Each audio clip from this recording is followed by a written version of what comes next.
Thank you, Mr. President. I wanted to say good morning to everybody, obviously, and take a moment this morning to recognize some of the many heroes of this crisis during what is Teacher and Educator Appreciation Week. Uh, the dedicated members of SEIU Local 500, under the dynamic leadership of their president, Pia Morrison, have handed out over 1 million meals to students in Montgomery County since this crisis started. I'll say that again, 1 million meals.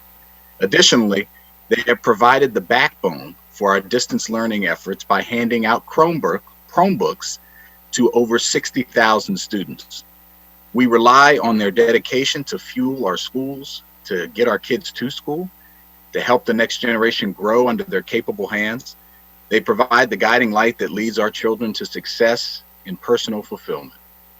During this time of crisis, families are relying on our educators more than ever, and the full scope of their work is all too often hidden, but we've seen it in these last weeks and months. Families need continuity of learning, and many, as we've come to find out and have taken action on this council, are desperate for continuity of food. These dedicated public servants have stepped up in both ways and put themselves at risk to support their students and their families. The unsung heroes of SEIU are placing themselves on the front lines of a global pandemic to ensure that no student goes hungry and that every student has the resources they need to grow and learn. For this and many more things, I salute them.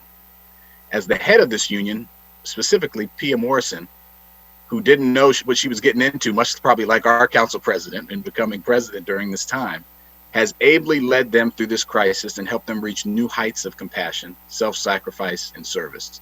She deserves particular recognition for everything she has done to guide her organization through this difficult time.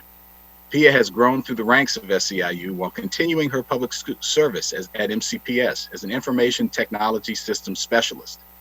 She has been with MCPS and SEIU since 2003 and has served as secretary of the board in 2011 and treasurer in 2013 before becoming the president of last summer.